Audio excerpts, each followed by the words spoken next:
jazz flute. A little bit of the jazz flute. We got the jazz flute. The jazz flute. Guys, welcome to Give Mike a Mic Reloaded. My name is Michael. I am back and Back from his grave and recovered. Yes. So we'll get a couple things out of the way first. Of course, I was sick for a little bit. I was on a layover in a hotel in DC. One of the flight attendants that I was with was like, "Hey, just be careful with like the ventilation system there because it could be kind of shitty sometimes. I always get sick when I'm here." I'm like, "Oh, that's cool." Didn't think too much about it. And then next thing I know, that same night, I'm watching TV, like put South Park on, and I'm starting to get the little itch in my throat, starting to get a little stuffy. The next day, I was completely then sick, starting to get like the real sickness. And then by that night, I was in Mexico City, went to the hotel, and we had, I think, almost like a 17-hour layover. We got in, I did my homework. I think I went to bed at like maybe midnight, slept all the way through until 1 in the afternoon. Like 13 hours of sleep, dude. I was just done. So I come home. That sounds amazing. Yeah, I it wish was I great. could get 13 hours of sleep. 13 hours. It was. I mean, it wasn't the best circumstances, but yeah, it was 13 hours. And then I had like the next day when I woke up, like I was just dying because I didn't really have any meds either. Like I had some sinus stuff, but no meds. And I have to work a flight back from Mexico City, I think just one leg to Miami. So I was fine. And then trying to get back to Orlando right after. But I was like dead to the world that day. I got home. I took some meds. I will tell you, because thank you to Alex who got me on Theraflu like last year. Theraflu is a godsend. Like I will tell you, that is a miracle medicine, miracle drug, whatever you want to call it. I know I don't take meds that much. I don't like to be on the meds, but Theraflu for some reason, and I'll tell you that I got back, I think Sunday night, and by Wednesday, I was like already starting to feel better. The only thing I had was like congestion, so I figured with sinus congestion like that always takes a little while to get rid of, but that Theraflu kicked whatever I had like after 2 days, 2 or 3 days. I was like almost back to normal. Not completely, because then I had to miss the podcast, but it was definitely a lot better than 2 weeks that I'm used to being sick for. So Theraflu They don't sponsor us, but they are amazing. Yes, they're amazing. They're amazing. I will recommend it to everyone. Another amazing thing that happened was Alex, got to give you some props, some kudos for hosting the podcast. We appreciate you taking over those duties, the duty, sir. How was it, bro? How'd you feel about it? Obviously I had to listen to the episodes because I had to edit them and stuff like that. So I heard everything that happened. I heard all the Prey review, which was great. Which we will go ahead and play call in that someone named Michael went ahead and called in for and left a message. It was a short message, but yeah, we'll play that here on the podcast. And then nice. I just released today, which will be probably like a couple days removed. We did the other episode with the D23, the Emmys, and what you guys were watching, which was a deep dive on that. But how did you feel about like hosting duties, man? Was it out of control? Was it cool with these guys or what? I thought it went good. I was nervous as hell. I'm not gonna lie. It's actually really funny listening back because like the first episode, I had made myself like a drink, so I was like taking the edge off. And then I think by like the second one, I was ready, like loosened up a bit. So I started letting out some things that when I was listening back, I'm like, damn. And then even Stephanie was like, did you just say that? And I was like, it's not that bad. I just said penis, penis isn't bad. It's not a bad word. Penis is not bad, no. But I had to yeah. But overall, I thought it went good. Yeah, it went well. Yeah, I like the flow of it. Everybody was kind of under control. So that's good. With Harold and Omar, especially, sometimes they can get, not Harold, Jay and Omar, they can get kind of off the rails with some stuff, but I think you kept the conversation going. Mostly just cracking on me like messing up words and Weird little fumbling, which fuck is, ups. Yeah, it's all right. It made for good content, so it it's was fine. actually really funny. The last Yeah. episode, the ending of it, I definitely laughed out loud while I was editing that one. It was Oh yeah, that was pretty great. funny. But yeah, thank you guys for taking care of that while I was kind of down and out. I Of appreciate that. course. We try to get, the content out. And I always say, like, if one of us can't make it, if one of us is sick or whatever the case might be, I have no problem like giving the reins to anybody else, and us recording something, even if it's without the main core here. So that being said, today you see just myself and Alex on here. So the other guys, they're, if you don't know, this is Tuesday, September 27th. We're recording this. This is the day before Hurricane Ian is supposed to be hitting the shores of West Florida. Tampa's not too far from us. We're about 2 hours away from there, and it should be hitting probably tomorrow around that area and then through Thursday.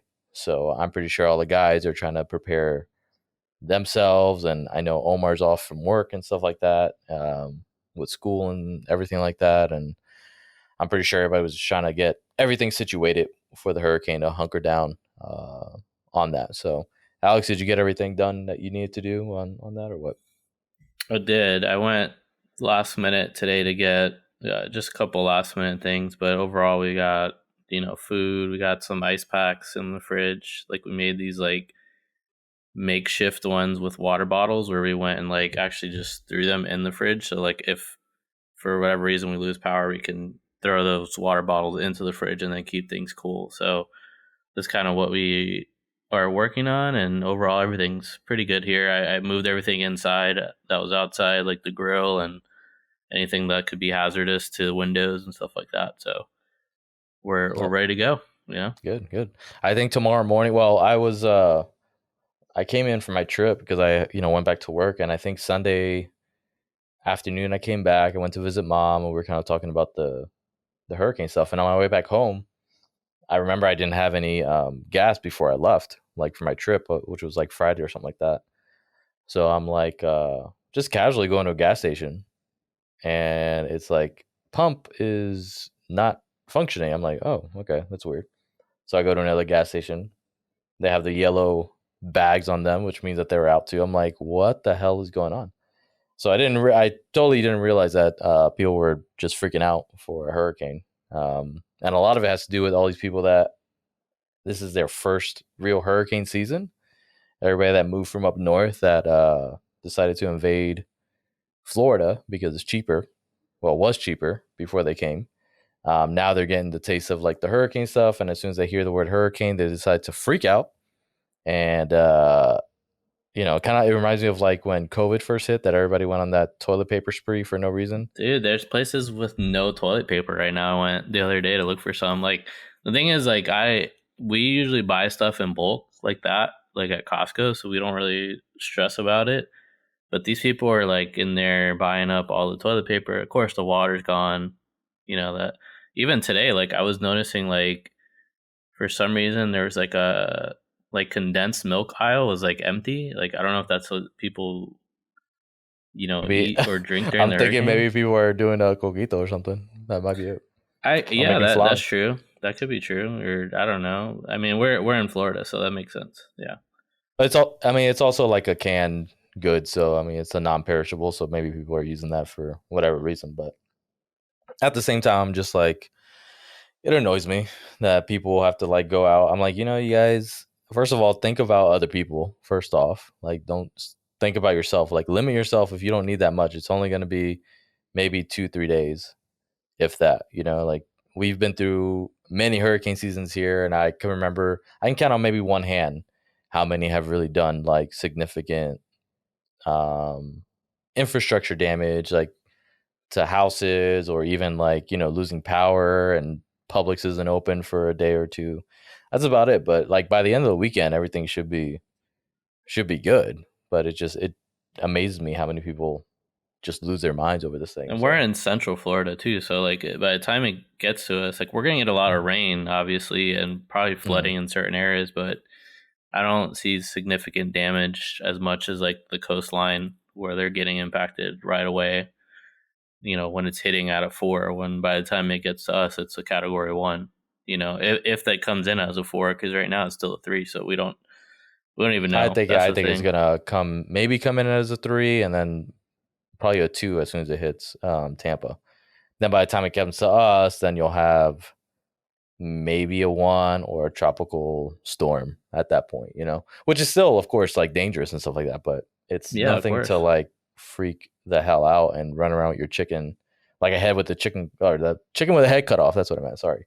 Um, it's just, it gets crazy, but as long as everybody is safe and, board your stuff up and keep, water around and stuff like that, you should be fine. The water part is just like, hey, take a shower, boil some water, you can cook some stuff, and that's about it. But leave some for the rest of us. And I'm just saying, for your neighbors and stuff like that, I'm gonna go tomorrow to Publix in the morning because I think they're getting a shipment at like 7 a.m. So I'm just gonna go get like a thing of water, a crate of water, and that's it.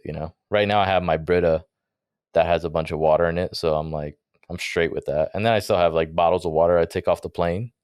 So I mean, I'm straight with it, but just be One aware case is of. always still good though to have. No, of course, yeah, just in Yeah. case. So it's all good. It's all good. So we're here. Of course, I want to make this big entrance with the other guys and talk about what we're going to be talking about today, which is we're going back to our uh, shitty movies, our shitty movie reviews. We haven't done one of these in a very, very long time. Most of the time, we've been trying to be very relevant and talk about movies that have maybe just come out. Our finger on the pulse type deal, so you guys can get like that updated content from the new movies that are coming out. But our hearts and our original OG like mission statement was always to, like, when we review movies, we make sure that they're shitty as all hell.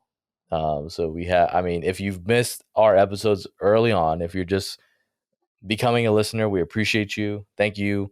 Um, I'll use this time right now to go Hopefully ahead we and don't lose you at the end of this one, no, at but the we'll end of see. this, yeah. But if you do go back to our earlier episodes, like episodes 1 through about 25, scattered in there, you'll see some movie reviews. They said Red Room reviews. That's what I used to tag these as. So we had a lot of crazy movies that we would watch from the 80s, the 90s, the 2000s. Of course, you have like The Room, Birdemic, things like that are bad movies that a lot of people talk about. But we found some good gems in there as well, especially during the Halloween season. We had Killer Clowns from Outer Space, which is, of course, one of my favorite movies of the holidays. I haven't seen it yet for October, but I mean, I'm on it. We talked about Slice back then. I think we did Birdemic at the time. Maybe it was like maybe right after that, but we did Slice, Killer Clowns, and Velocipaster. So those were the big three that we did that really cemented our love for these horror movies. With that, or these horrible movies, not horror movies. With that, Alex, it is almost end of September. Have you put Velocipaster into your rotation yet? I have not, but it's not October yet. It's still I'm waiting until October like fully hits. Like I've actually only watched horror stuff that has come out this month because it's just come out right now. So like, but Like it in the wasn't theaters, you're like, saying? Yeah. yeah, exactly. Not like intentional, but like usually like when October hits, that's when I start kind of like going through all of my old collection of things, and it's also just been busy like these past few weeks, so I just haven't had time to sit. Like this movie alone right now, it was it was a very difficult watch initially because like I've just been so busy with work, and then I forgot like how much time goes into like watching these and like fully like getting stuff to talk about from it, and actually like, but this one was actually a funnier watch than most of the other shittier movies that we watched in the past. I will say that once we get into it. Yeah. So if you missed the title of this one, we are going to be talking about Troll 2. Troll 2 is one of these movies that we talk about bad movies, like The Room, Birdemic, things like that. But this one is, if you pull up the IMDb page of this, um, or IMDb, I should say. I don't know where I think I'm having an Alex effect over here, doing the house cleeping, as you like to say. Um, You but gotta dust off the dust cobwebs, off bro. That's it. Yeah, these podcast cobwebs. yeah. So IMDb, if you go back to that page, this movie Troll 2 is on, like, I think the bottom one or something like that. I think it's like the worst movie, uh, like ranked as far as all the movies are concerned. So Troll 2 is one of those movies, and it's for a reason. For a reason, it's definitely bad for a reason. So we're gonna get into it. Of course, before we get into it, let's do some housekeeping. We have, make sure that you are liking and subscribing. If you're watching this video over on YouTube, we appreciate it. If you're not watching us on YouTube, we do have a YouTube channel. Just search Give Mike a Mic over on YouTube, and you'll find a few of our episodes here, video version. We are going to be doing more video podcasts on here. That's going to be the goal, to do every single one video at least. And of course, have the audio over on Spotify. On Spotify, you can actually watch the video too, because I upload it to both Spotify and YouTube. But if you're on YouTube, just go ahead and like and subscribe to the channel, because that helps us get up to like the most viewed and recommend it and things like that. So, like those YouTubers say, smash that like button and subscribe and get the notifications when we upload a new episode. So we appreciate you there. And if you're listening to us, of course, on Apple Podcasts, on Spotify, on Stitcher, Anchor, iHeartRadio, Amazon Music, we're everywhere. So just go ahead and make sure that you are subscribed or following us over on Spotify, and you'll get notified when we have new episodes up for you. And then, of course, when you're on Spotify or if you're on Apple Podcasts, make sure you do rate us 5 stars, because, as always, I'm a 5-star man. Thank you. So You got it right. Yeah, I got it right that time. Thank you. You know, honestly, it's because you uploaded it, so apparently it works on that. So all your original sounds are still there. So I appreciate that as well on here. I fixed it. You fixed it. I don't know how it happened. I think they did an update to Zencaster, to be honest. So that's a good thing. It doesn't mess up our eardrums every time we do it. So Troll 2. Troll 2, I don't really have a lot of background information on this, because normally either you or Omar will be the ones that have all the crazy backstories to it and facts about it, how much it made, the budget, all that stuff. I just sit here and I talk about what I thought about this movie. So that's what I'm going to do here. Like I said earlier, Troll 2 is one of the worst movies ever made. And when I say worse, it means it's very critically, whatever the opposite of acclaimed is. It's not acclaimed at all. So very low rating on this movie, anywhere that you look at too. So Troll 2 was, and if you need a little bit of a background too, I did share this with Alex and the guys too. There is a documentary that's out that's kind of like a companion piece, I should say. I think it's called Bad Worst Movie or Worst Bad Movie. I think it was Best Worst Movie. Best Worst Movie. There you go. Yeah. So Best Worst Movie. And the main kid that is the actor in this Troll 2 in the original movie is all grown up, and he decided to make a documentary about Troll 2. So he's actually behind the camera, and he follows Michael Stevenson. That's his name. Michael Stevenson. Yeah. He follows all the actors, like everybody that basically was in that movie. He follows them with camera, and basically follows them to where, like all bad movies, you get a cult following. This has happened for The Room, for Birdemic. You have these midnight showings for some of these movies that become a cult favorite, and people laugh at these movies, not because they're meant to be laughed at, but it just magically happens that that's the way it is. So the documentary is very interesting, because the original director as well, he's an Italian director. He's made a bunch of movies comes to the States, and they show him his reactions on like going to these midnight showings, and he's not very happy about it. So the documentary gives you some information about like his mindset, and it's very curious to know that this movie, of course, he did not make it to be funny. He made it as a very serious movie, and it had a lot of different messages behind the scenes that we were not aware about while we are watching this movie. So it's a very interesting movie to say the least on here. It was filmed over the course of 3 weeks in the summer of 1989 in a small town in Utah. Okay, so 3 weeks of a shoot, so not even a month, and With a it does show. $100,000 budget. At $100,000, was that the budget? Yeah, that was the budget. So Yeah, I don't even overall. want to know what it made. To be honest, box office draw on that. So if you do find that later, then let me know. But I'm curious about it. I don't think I have it right now, but I'm gonna find you'll it probably because find I'm it. You'll probably curious. find it. Yeah. Yeah. So a couple things to note about this. Normally we'll go through and I'll give you like a cool little rundown of each movie that we do and kind of go scene by scene on here. On this one, I'm just gonna give you like I like kind of like how Alex was doing it with Prey and some of these other movies. Like give you a brief synopsis on that. So basically, it just follows this kid. His name is I think Josh. Josh is the name, and little Josh is I guess recently lost his grandfather. His grandfather shows up in his like imagination, kind of like his imaginary friend. And then his family decide that they want to take a trip over to uh, a, a freaking town. It's called Nilbog, which is goblin spelled backwards. Nilgob. So or Nilbog. I'm sorry. So Nilbog, they go to Nilbog and they basically do like a family swap thing. They're like, hey, we're gonna go to this family's house.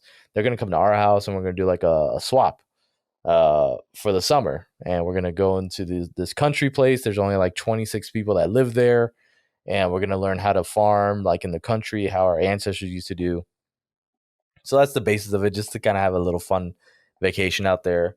And then while they're out there, they uncover. Well, at least Josh is the only one that's really uncovering a sinister plot about trolls or goblins.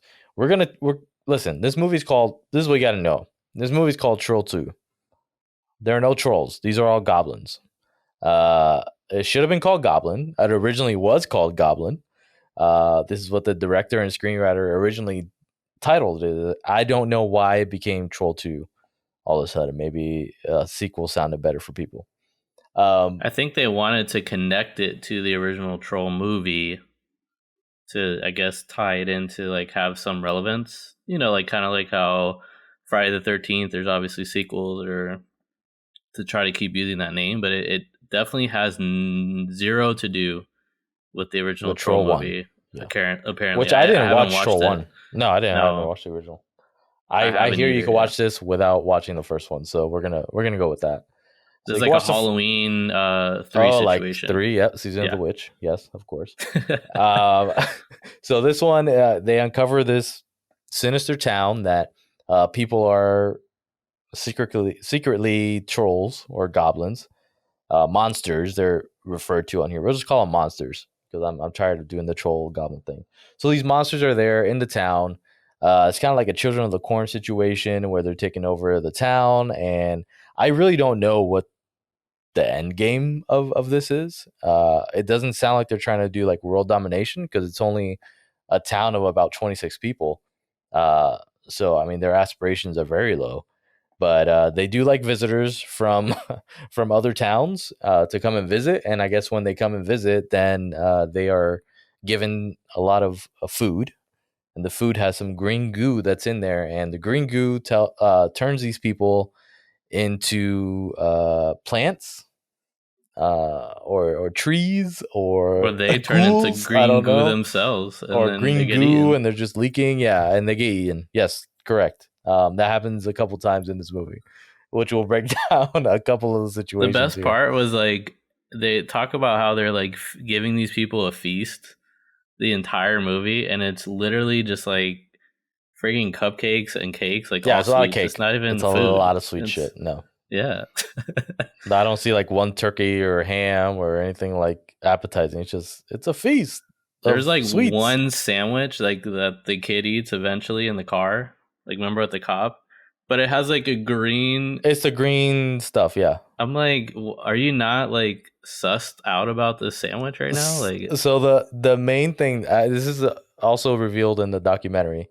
The screenwriter is an Italian female. She works a lot with the director in previous films, but basically her inspiration for this film was that a lot of her friends at that time were becoming vegetarians, and she thought that that was a horrific thing to happen, and was very sickened by that. So she thought that a good horror movie would be a plot device would be to have these goblins or ghouls to be vegetarians and the whole town to be vegetarians I literally, you know what's because it was a crazy? scary thing. Yeah, I literally didn't even realize, like, I didn't watch the documentary. I watched some of what you're telling me, but I didn't have time to finish it. So I'm yeah. going to go back and finish. But I wrote that as a note. Like, I was like, these freaking goblins or monsters or whatever trolls they want to call themselves, are these guys like vegans or vegetarians? Like, the whole time I kept thinking that during the movie because they're just like grossed out at people that eat meat. And you're like, ugh, that's disgusting. You're going Which to. towards the end they have this is the first time I Yes. watched it, I had no idea what was happening. I was like, why are they so grossed out by a bologna sandwich? I don't understand this. Then the second time I watch it after getting some context, I'm like, oh, because they're like vegetarians, all their food is like veggie free, and And organic ingredients and all this stuff. they don't Yeah. want the toxins of like bologna sandwich to be in the bloodstream of this kid. So I guess the kid is protecting himself by eating a nasty ass bologna sandwich. But question, not to get off derailed because we're still talking about the whole overview of the movie, but if they're vegetarian, then how are they making these cakes? Because if you're vegetarian, you have to use eggs. And isn't no vegetarians don't eat eggs though, don't they? I don't know. I don't know. We gotta look that up. We gotta fact check the Yeah, eggs that's why I part. was like super confused, like because I thought they don't eat I chicken if you're mean, vegetarian. So if you're vegan or vegetarian nowadays, I'm pretty sure you can make a lot of this stuff like organically and not with animal made products. So maybe they were that's ahead of their true. Yeah, time that's true. at that point. I don't know. Now it's like a easy thing to do. You go to like Foxtail or any like these vegan bakeries. You get stuff that's not made with animal products. So I get that. But back then, I don't know if they really had the. I don't know if they were smart enough. Maybe the screenwriter was smart enough to do that. But I feel like they would have made a note in the dialogue, be like, At least "This is explain it. yeah." Yeah, at least explaining it. It was just very, very vague, and like we're supposed to know that. But there's parts of this movie that are like that, which I'm sure we'll get into later. There's a lot of parts in the movie that are like that. So that's basically like a basic overview of that and the plot device on that. Monsters are around. They're trying to take over a family. It's not even take over the world or a county or a city or anything like that. Just a family, a random family, and these bunch of horny And teenagers three horny that are boys. there. Yeah. Apparently they're horny, but I can't tell. I know like two of them are the and they might be horny for each other. I don't know. There's a lot of stuff that's happening in this movie here. So I will say that the movie it's funny because it starts off. If you've seen a very popular movie, it's called The Princess Bride. The opening of Princess Bride has Rob Reiner reading a bedtime story to Fred Savage, little baby Fred Savage, about the Princess Bride, and he interrupts him throughout most of the movie, like, "Oh my gosh, like Wesley is he okay?" And the princess. So this movie starts off the same way in that grandpa is reading his son a story or his grandson a story about the goblins, and they are mentioned as goblins in here. So I will say that it was a goblin thing, but he's basically telling a story about this Peter kid who is running through the field and is being chased by goblins, and he falls down, and when he wakes up he sees this beautiful woman in front of him and cannot take his eyes off her, and she offers him a cake or something, pudding, something green, and doesn't realize it's green because Green frosting. It's green it's frosting. green frosting, and he can't take his eyes off the girl because she's so beautiful and all this stuff. But it's green frosting he's eating. And while they're doing the chase scene, which is great, you have this music that is just playing the entire time here. It sounds like a Sega CD theme song. The entire time that I was listening to it, I was like, this is like a Sega CD thing going on. So as soon as it like kicks in, and this is like the opening credits, and this song is played through a lot of other times in the movie. But you can hear it. It's like, I don't know. I don't even know. This is like their Top Gun, like how Top Gun plays that one song the entire time. Like this is their version of it. Very generic. Like the thing with that song, I don't know if it's like supposed to be scary. It doesn't sound scary at all.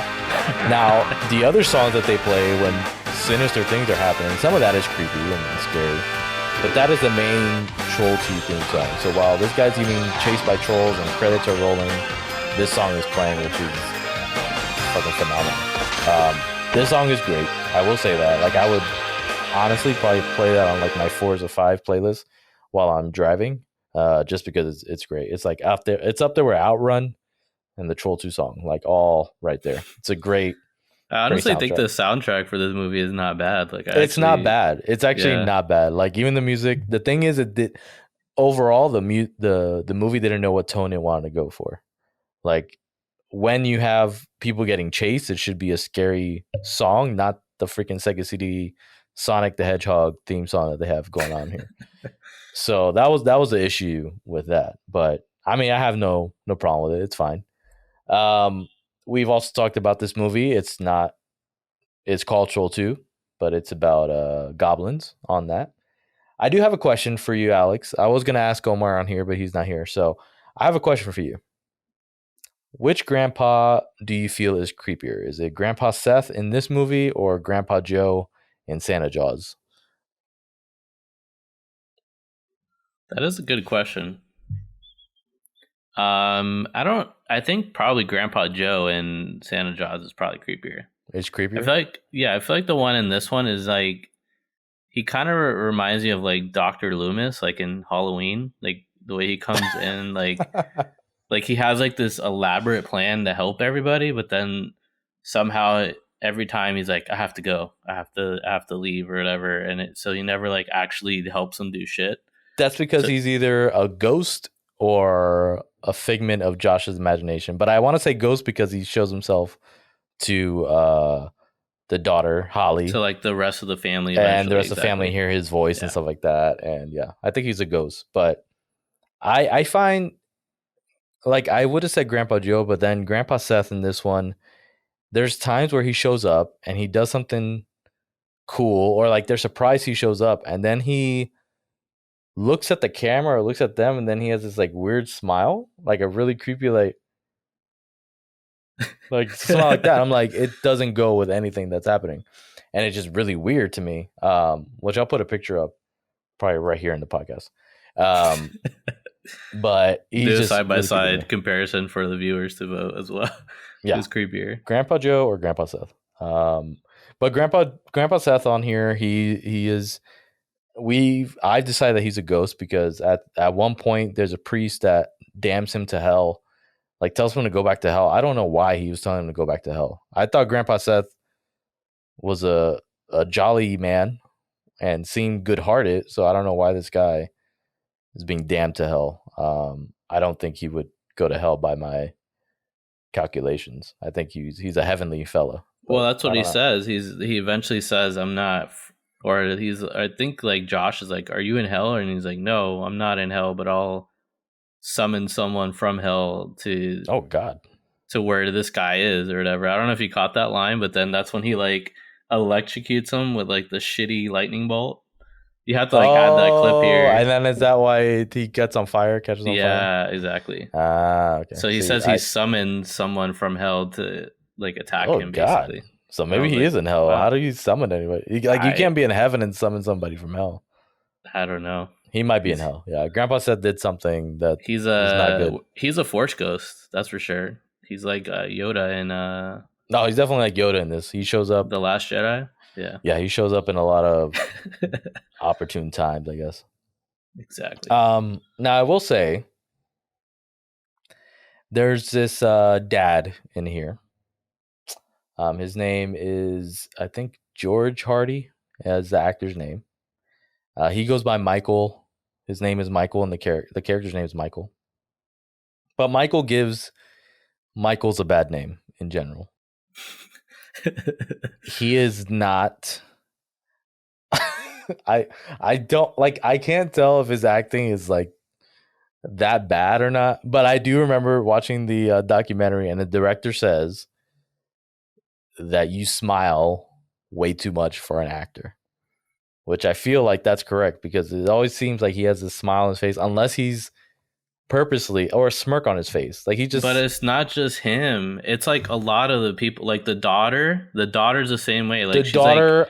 I cannot stand Holly. Her acting in this, her line it's so delivery, bad. Yes. it is so bad. Now I feel bad for the actress because when you watch her in the documentary, she also talks about like, I was watching it back and I was terrible, like she says that she recognizes. She's like, I was terrible. I was a preteen.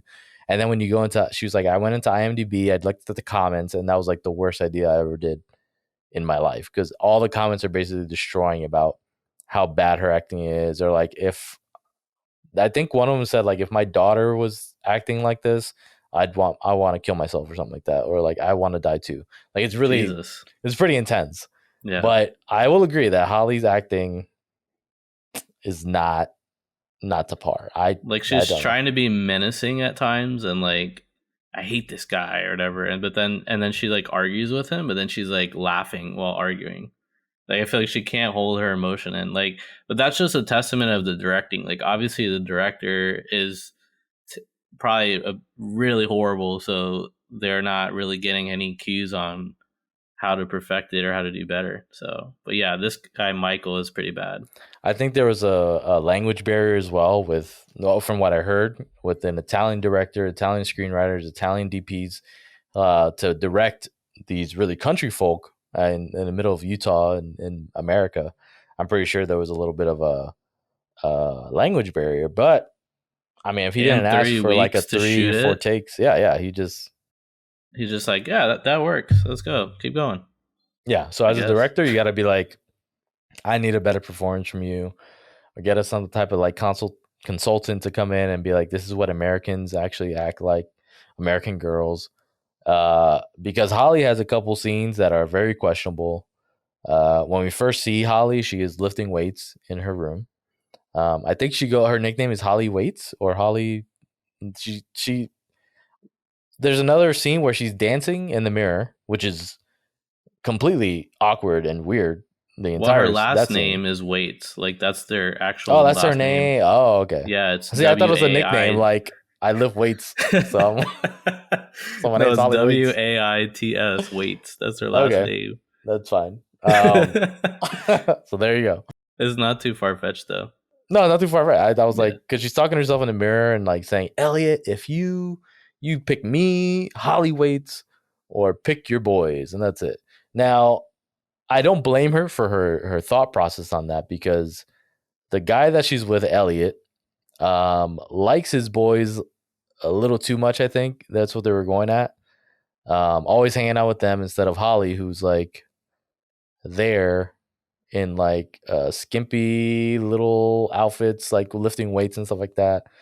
And then he goes up to the room, and then she's like, "My dad would like cut your nuts off and make you eat them and stuff like weird stuff that's happening between Elliot and Holly. I don't understand a lot of the dialogue that's happening on that. It's a lie, and we'll revisit that later on because there's another line that I'm just like, what just happened? I don't. Why is Elliot Yeah. here, and why is he now part of this whole thing? But Elliot likes his boys too much, and they decide to follow the Waits family over to the new town of Nilbog, and they have a camper, apparently a really nice camper, the boys do, and they're just camping out on the side of the road somewhere.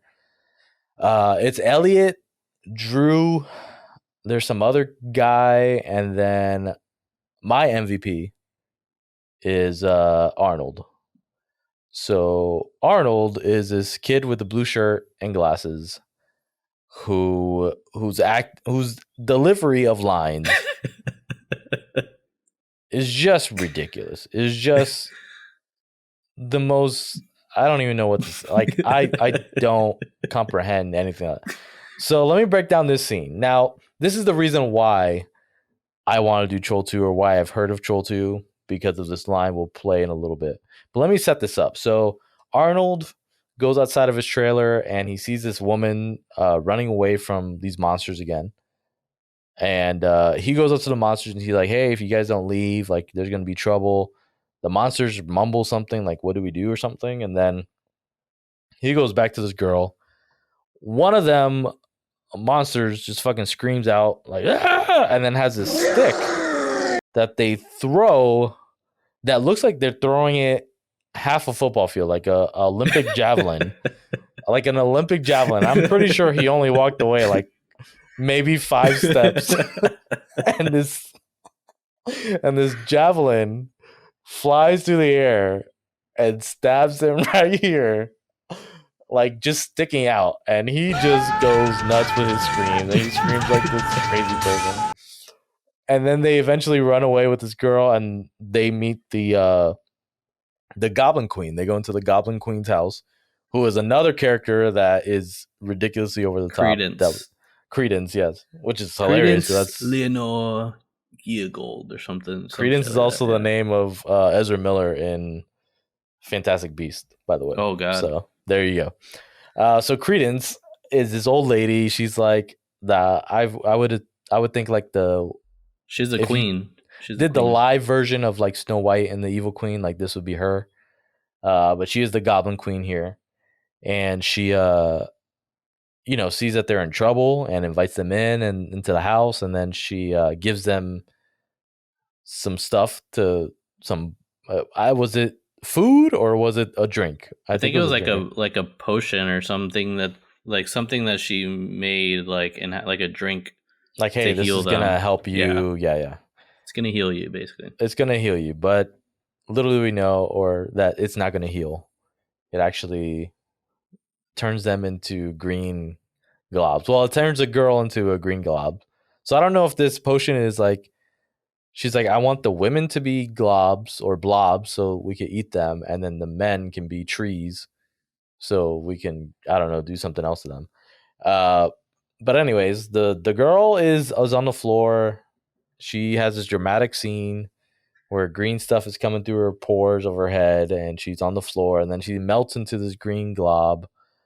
And this whole time, Arnold is there, and he's giving us some insane commentary that he's like, I can't move my. He's like, I can't move. Why can't I move? There has to be a logical explanation for this. What is happening? And then she's like, shut up. Just let this girl do her thing. You talk too much for me or something like that. Like every time he has a line, because he's just providing too much exposition to what's happening. Like, oh my God, I can't move. What's happening to her? She's changing. And like things that we don't need. Like it's just exposition and ridiculousness. So this is the line that I'm going to play and probably have the video for up here as well that made me interested in Troll 2.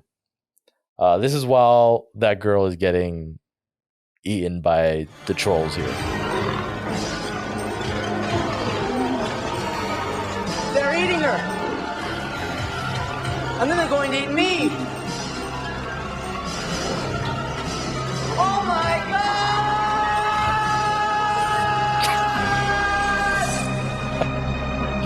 Like, it is just a ridiculous overacting at its finest. Yes, but he does it so like effortlessly. Like it doesn't even seem like he puts that much effort. It's just it comes out like that.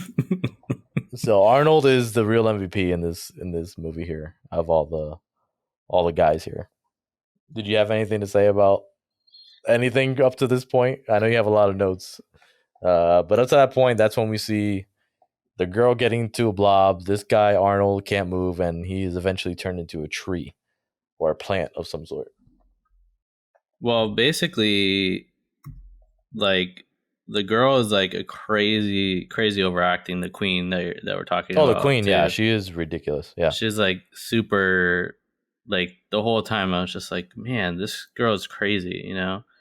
Like even there's like a point later on when we'll get to it when she gets like her arm cut off, like in Mm. the house, like later on, and I'm just like, dude, like, was there no toning down? So that's the thing about this movie is like, there's some people when they're delivering lines, like you were talking about Michael earlier, where I feel like they were literally they must have just read the line maybe one time before going, and then they just performed it, and that was it.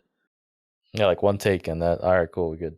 Yeah, but there was like no emotion to it. It's just like they were just reading it off the paper. Like, Yeah. Johnny, please go outside or else. Like it was just kind of like they didn't really have any emotion to it. They're just reading it. So Yeah, that I think was Holly and the mom and the dad, all three of them definitely had like really bad. Michael Stevenson was probably the best actor, I would say, in this whole movie because he was crazy. Like some of his facial features his though facial stuff were, was good. Yeah. but I'll tell you. they were like, I'm like, what is wrong with this guy? He's like, Yeah, they were kind of intense. I will say that. yeah, Between him and I'm trying to think about who else. Actually, the girl who was running away that Arnold saw, she was actually an okay actress she too. was pretty Believable. decent. Yeah, exactly. Yeah. But outside of that, no, nobody else. Everybody else either overacted or there was no direction and they were just reading lines off of Or didn't paper. act. Like, Yeah, there was no balance on that. Yeah. exactly. So yeah, that was the only thing. Oh, and then Arnold. So this is the one thing that I did write down because the whole time I was staring at him, I'm like, I just kept thinking he looked like Groot, like so much. Like I don't know if anyone else took that note down, but like his You're whole talking about body, like when he like was a tree? yeah, when he turned into a tree, like his Yeah. legs are literally like they start like forming out like Groot's Yeah. legs. Yeah, he was And like a live then action Groot. Yeah. yes, and then he even had like the freaking face mask on. You know, like the wooden it looks like a tree mask cuz she's like, "Oh, I hope you don't have anything else to say cuz I shut your mouth or whatever or something like that." So it was like but the prosthetics in this, like the trolls or the goblins, they look so fucking bad. Like Those look terrible. Yeah. it's not even menacing because you could literally see the people's like that are in costume, their mouth Mhm. is moving underneath like what would be the goblin's mouth, like the prosthetic. It's so bad. Um but yeah, I think that's pretty much it up until this point. I know there's another thing you're gonna get to, another clip that I have a comment on, but you're gonna play that, I'm sure. So So when they're there, and basically we kind of know what the Goblin Queen is about to do, and what her plans are with this family and whoever else she comes in contact with. The other guys that are with Elliot, one of them goes to the town and goes into a general store and then finds these weird ass characters there. The general store owner who is just weird in himself, but I did notice in the documentary, they have an interview with him, and he says that he actually had some mental health issues. And he said that filming this was actually the most difficult thing that he had done. And he was like, some people thought I was like acting crazy, but I was actually like crazy at that time. wow. Like I didn't want it to be around anybody. And then there's a scene, I think, where they have like the priest in the church, and then the kid goes in there and they're trying to feed him some green shit. And he was like, in the interview, he said that he actually hated that kid so much that he was like really wanting to feed that kid. He really wanted to feed him Wait, are you talking something. about the priest The guy or general the store guy, oh, okay, because he says like, "Hey, here's like eat this" or something like that, and he really wanted to force feed him. So I don't know what that guy's problem was, but apparently he also has a cult following. The That's general store crazy. guy. So outside of that, we have the priest who's there, and this kind of gives me like that Children of the Corn vibe on that, where there's like this religious cult figure, and then they're trying to like take over this town. So this is where that kind of comes in. All this time that's happening, the family is in the house, and he's seeing little Josh is seeing the ghost of his grandfather still, who's trying to basically tell him to like get them to not eat anything, and And to go also home and and like to go just home and leave. all this stuff and Yeah. escape. So his first attempt is they're about to eat dinner, and Grandpa's like, "You have 30 seconds to figure out what not to figure out how to get them to not eat." He snaps his fingers, and then everybody at the table freezes, but it's not a freeze frame. They're just holding stuff. And you're like seeing, yeah, you're still seeing that guy, like the dad. At one I point, think his he eye was blinks or like, something. yeah, like flickering. Like this is so fucking bad. Like what the hell were they thinking? And then the glass is like the juice inside is like shaking Yeah, the whole time. because they Like, can't. They have to hold it there. So I get it.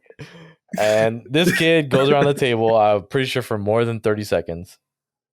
And then he steps on the table, and it took me a second viewing to actually notice what he did. But he's like, I must do this. I must do this. And he starts unzipping his pants on the table while they're while they're eating. Then the next shot is just them like dumping food out into the trash. And they're like, "Oh my god, it stinks!" And apparently, what I'm under the assumption is that this kid decided to pee all over their food or all over them and stuff like that.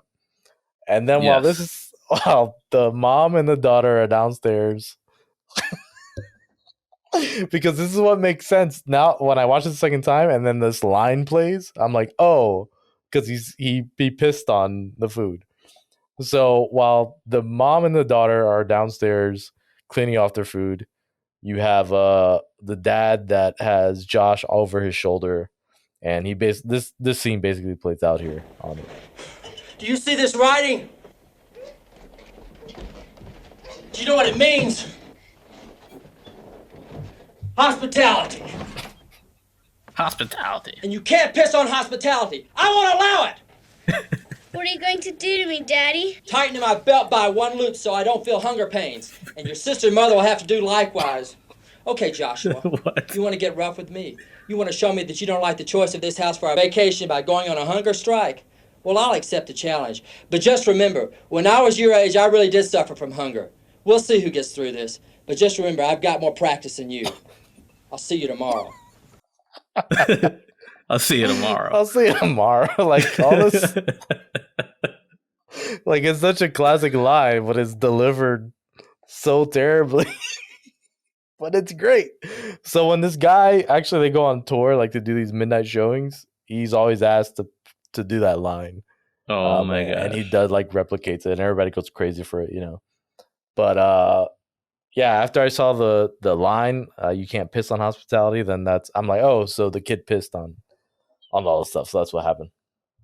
Yeah, because they don't explain it. Like you're just No. you're led to know like something. Like he could have easily like pooped on it or something. I don't know. But Yeah, I thought that's what then happened. he says pissed on it. So then I was like, yeah, that's what he did.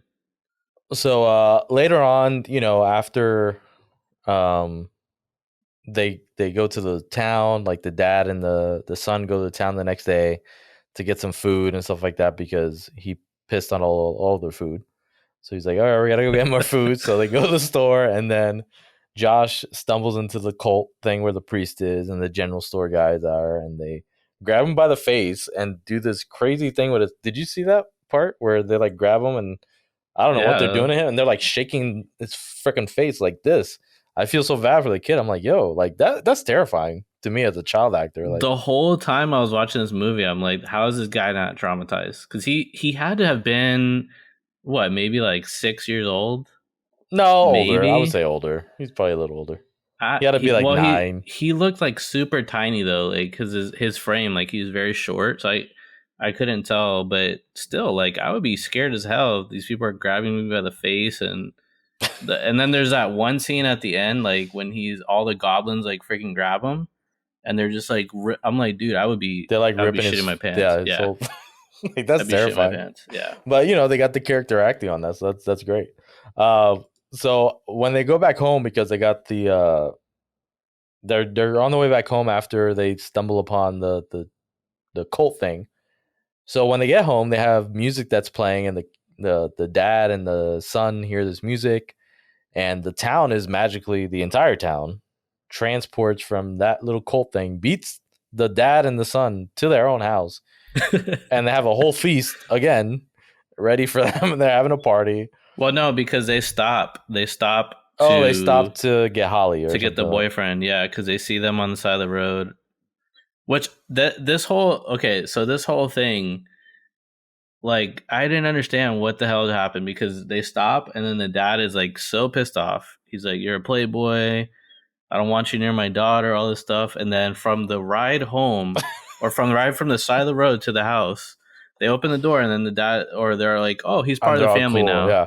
Which I'm that's like, the whole what? thing. Like that's the other line, that Holly is there. They all go inside. The mom's like, "Elliot, what are you doing here?" And then Holly's like, "Elliot's part of the family now." And then he's like, "Oh, Elliot, like, what the hell just happened in that car ride that all of a sudden you're totally cool with this kid just being there, like nothing." It made no sense. It didn't make any whatsoever. sense. Yeah. So while they're having this party, Alex alluded to it earlier. Josh goes into the mirror to try to summon his grandfather again, because he's like, "Oh my god, they're feasting again. There's more food here. What do I do?" And instead of the grandpa coming through the mirror, it's now the Goblin Queen. She shows her face, screams, and then goes to the mirror, and then is attacking Josh until Josh's grandfather, ghost grandfather, shows up with an axe and chops off this Goblin Queen's hand. And then she returns back into the mirror. And Alex, if you want to describe your notes, or give me your notes. This scene was like, I had to watch it twice because I was like, what the fuck just happened? Like, when her hand gets cut off, like, she literally like starts screaming, or the goblin starts screaming, because you don't even know it's her at first. And then she like immediately like flies backwards like into the window. It was almost like a reverse frame. And then the window, like, shattered pieces come up and close. And then she ends up being back into this house that she's been in the entire time. And she's like screaming bloody murder. Her hand is cut off. She's going crazy. And I was just like, what kind of editing job was that? It looked yeah.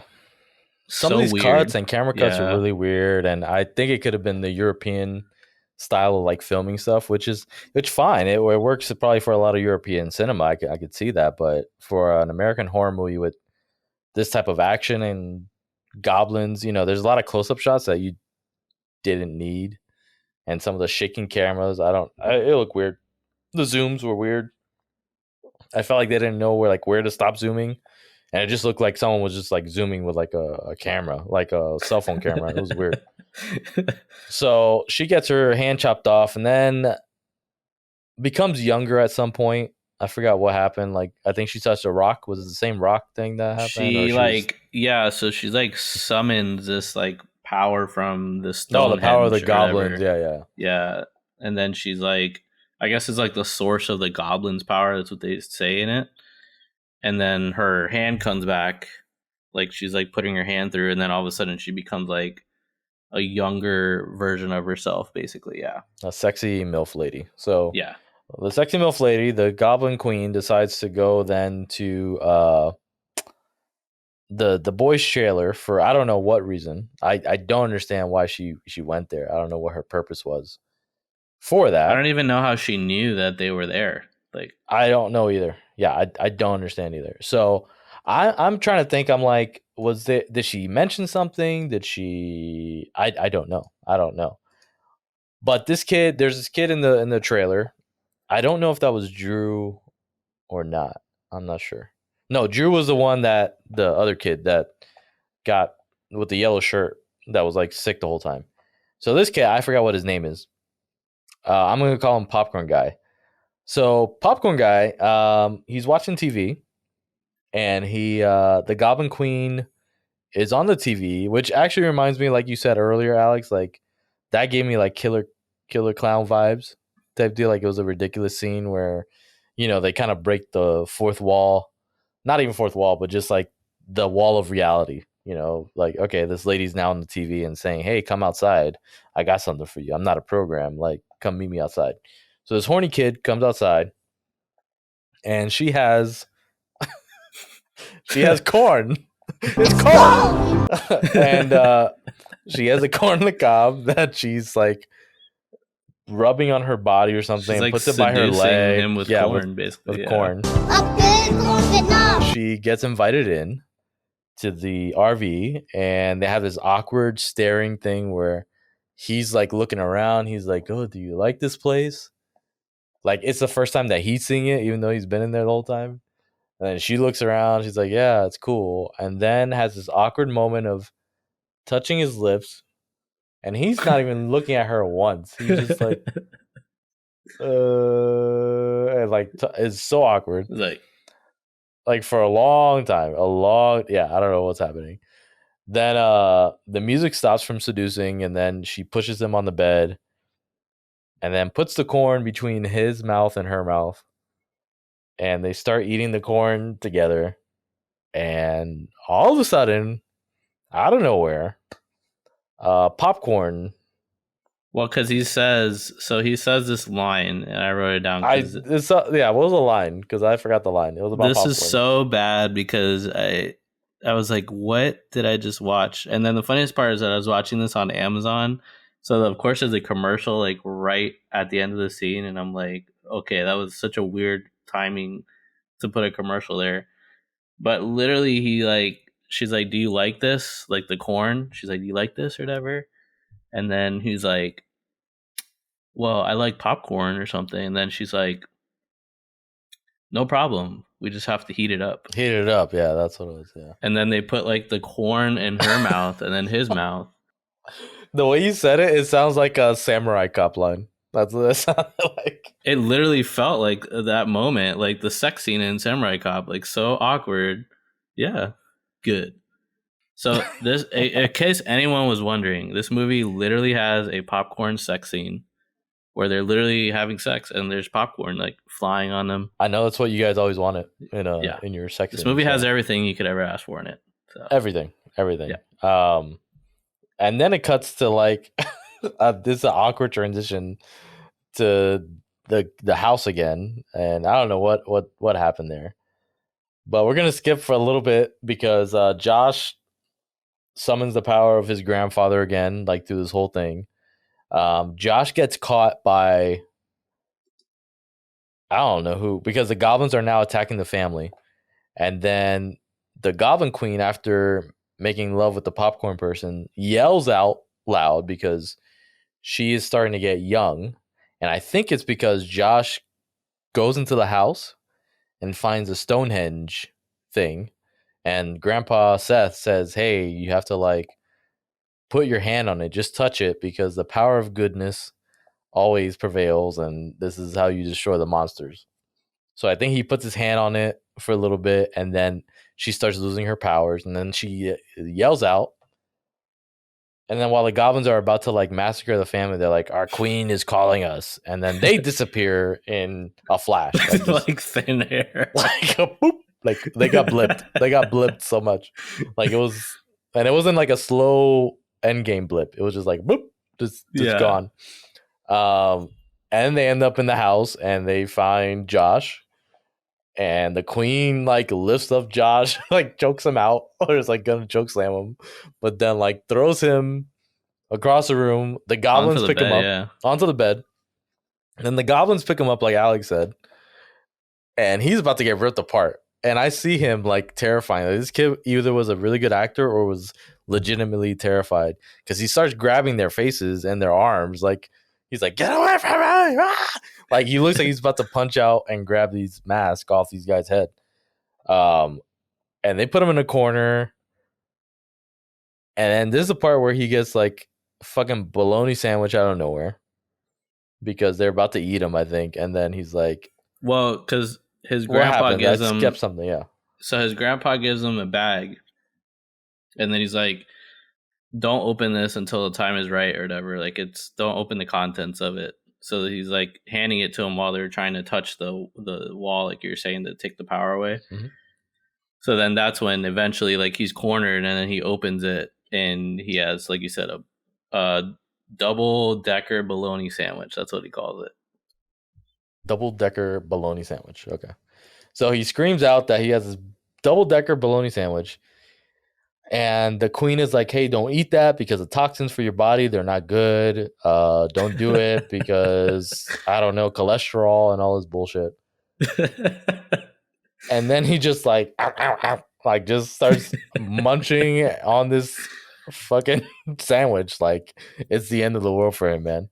Um, and then all of a sudden they're like screaming and he's still eating the sandwich.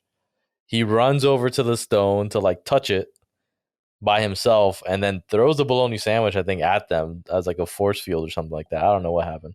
And it doesn't even hit It anyone. doesn't It just hit gets anybody. You thrown. don't even see it. You don't even see it on screen at all. It's just he just throws it and it's I nowhere think they to be must seen. have like edited a cut later and forgot to have the sandwich like flying at them or something. It But could be. I don't know. yeah. It could be. But it was just it was like it was so weird. So the music is like that's another thing with the music. Like it's getting it has this awkward cut of music and then it changes its track and changes the scene to where I thought they were cutting to a whole different location, but it's just it cuts to like the family coming into the scene with a whole different track and then it gets awkward and then they all start putting their hands on the Stonehenge because he's like, you gotta listen to Grandpa. The power of goodness is gonna destroy these monsters, and he's like, concentrate. And this kid is like crying while he's like touching these stones to his family, like, close your eyes, concentrate more, concentrate more. Like his face is like distorting, and then all of a sudden, chaos is happening with the fucking queen.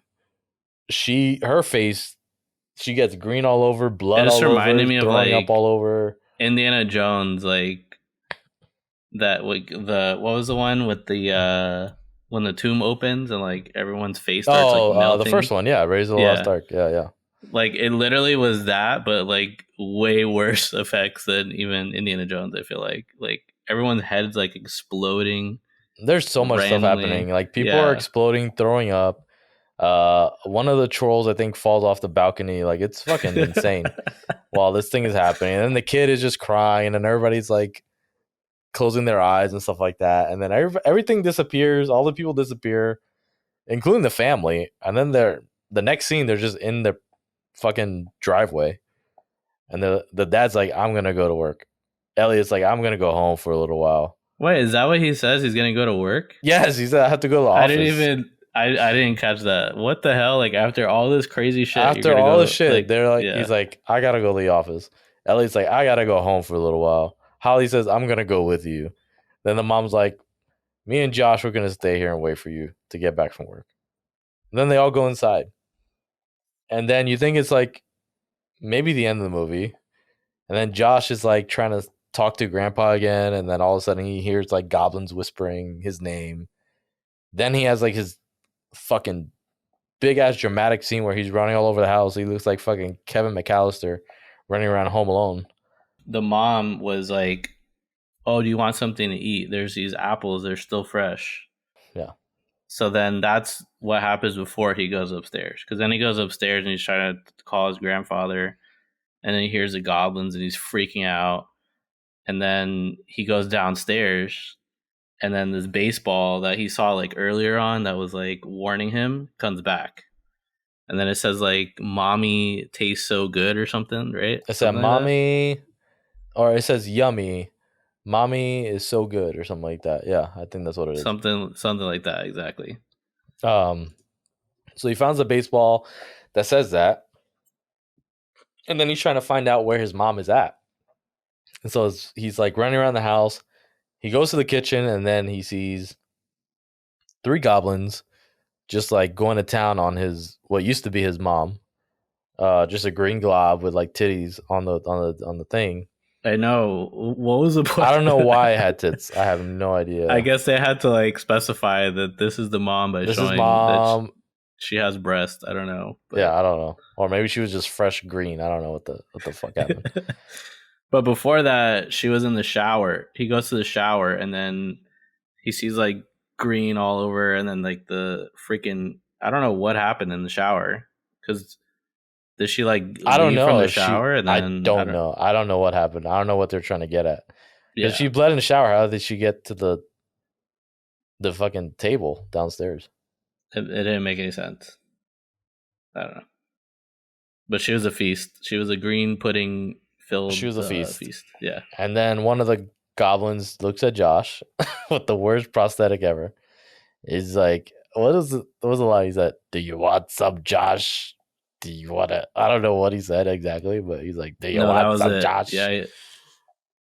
Are you hungry, Josh? I don't know what he said, but either way, Josh looks at him and then screams really loud, and the camera zooms into his face, freeze frame, roll credits, and that is Troll 2. So I don't know. I knew I wanted to watch this movie. This is one of the first movies I wanted to review, like last year when we first started the podcast, to be honest. This was on the list, but then eventually I was like, we could maybe do something else, because I feel like a lot of people have seen and maybe reviewed this movie before, so let's try to do something different, obviously, but I am glad that we were able to revisit this, because it's definitely one that is just worth watching. Will I watch it again? No. Will it be in my rotation? No. Unless I have a Troll 2 party, or if maybe a midnight Troll 2 like showing somewhere in my local town, I may watch it that way. I will say it won't be in my rotation, and I probably will never watch it again, but I will fight for Halloween Horror Nights next year to have a Troll 2 house. I was thinking about that while I think that would be amazing. I was watching it, yeah. I was like, this would be... They could do shittiest like prosthetics. It's fine. Like, it's... The budget for the movie was $100,000. I'm like, you could probably spend $10,000 and make this house. Probably less. It's very easy to do. So that's Troll 2. I was trying to see if I see any reviews here that I have one Rotten Tomato review. All right, I'm I took a picture of it because I was like, I had to see this. So I was looking at the Rotten Tomatoes, and it has a 5% critic score. Jesus. With only 21 reviews. So only 21 critics actually watched this movie. Surprised there wasn't more. And then audience score is 44% with 10,000 plus ratings. So that's a lot of ratings. But it says critics consensus. This is my only review. And it just says, oh my God, period. And that's it. And I literally read it and I was laughing because I was just thinking, oh my God. Oh my God. Which is the best line of the movie. Literally the best line. Alex, I will say, like, that you are a big fan of like B movies. Would you consider this a B movie, or is it like a C movie or D movie? Is this one of those that you would put on your top of your Bs? No, this is not a B movie. I would have to agree with the audience. I would say it's like, if I was rating this, it'd be a 4 out of 10. Like I'd give it 4 out of 10. Mm-hmm. So like because like I will admit it's bad, but I laughed. Like I literally laughed so many times watching this movie. No, 100%, yeah. And I know it's not supposed to be funny, but if I'm gonna watch a bad movie, like at least I was enjoying like how bad it was. Like I laughed so hard at so many moments of this movie. So I wouldn't say it's a B movie, because even in some B movies, like the prosthetics are still like very well done, or the blood and effects and things like that. Like this one's just so cheap. Like, like when the blood's coming down, like it's clearly food coloring. Like you can see the green like coming out of their body, like when they're sweating. And like, this is so weird. And then like the food they're eating is like frosting and green like slime looking stuff. I'm like, the whole time I'm like, would you not be creeped out about this? Like, I don't understand how anyone's like, I mean, there's a couple times when they're like, this looks weird, and then they'll try and they're like, oh, this tastes so delicious or whatever. But the guy in the car, like, that's running, they give him a sandwich with like the green goo on it, and he's just like, oh, this is really good. Like, that's it. Like, he doesn't even have any thought in his mind, like, why would I eat this, Like, some of the cakes look normalish, but like some of the food they give him, like, you're gonna give me a whole plate of frosting? Like, I'm okay. A whole plate of frosting and a whole plate of like a pudding, a green pudding that looked like chunks of diarrhea were in it, but it was green. So I don't know. It looked disgusting. So I mean, there's some questionable moments here, but I would say yeah, it's not quite to my B movie standards, but still like B movie for me is like Killer Clowns. But Killer Clowns I absolutely adore. I would also say like Rocky Horror Picture Show. Absolutely love these movies. You know what I'm saying? Like these are ones that I would watch over and over and over again and not worry about it. Well, even Killer Clowns has like good act. You know, there's not like bad acting in it. It's like it's It's just questionable sometimes. it's questionable. But this acting in this movie is not even nearly as close to Killer Clowns. Like there was moments that I, like you said, with the TV screen and some of the prosthetics in Killer Clowns are obviously not like the most amazing thing, but they're not at the level of Troll 2. Again, No, definitely not. Yeah, everything in this budget screams, you can tell why it looks the way it looks because there's no money involved in this. It's so low budget. I couldn't even find how much the box office made on this movie. Like, I don't think I doubt they would probably put that information out because it's probably so embarrassing. Like, it's pretty bad. like, Yeah. yeah. I have two reviews that I'll read here from Amazon. Both of these are from Amazon 5-star reviews. First one's from Adam Wild. It says, I recently planned a vacation to the beautiful and quaint town of Nilbog. Lucky for me, I stumbled across this classic film and immediately canceled it. Who would have known that not only goblins control this town, but the name of the town itself is Goblin spelled backwards?